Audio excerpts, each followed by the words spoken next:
So we've just considered security features and security bugs, but what affects the likelihood of you being a victim of cybercrime the most? Well, that's the usage share of the operating system. So let's have a look at the statistics when it comes to usage share. So here we are on Wikipedia, and look at this. Huge market share for the Microsoft operating systems. Windows 7 at 53%. Then Windows 8, XP, people are still using XP, can you believe it?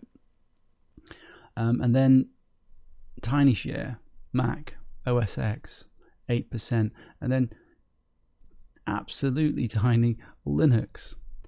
Cybercriminals, like any budding entrepreneur, wants to get the best return on investment in time and effort.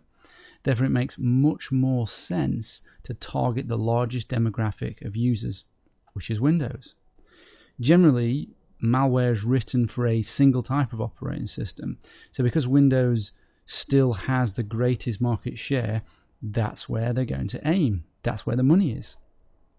But Mac users need to be aware the wolves are circling.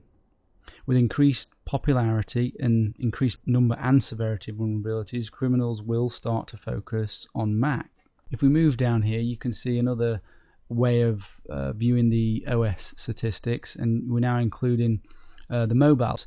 And look, you can see Android is becoming extremely popular, and mirroring its popularity is a massive increase in attacks against Android.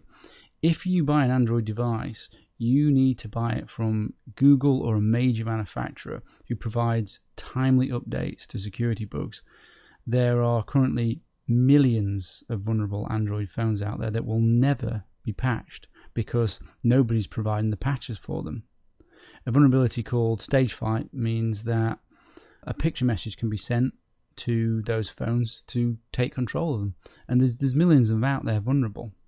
So what does this tell us all about the operating system that we should pick?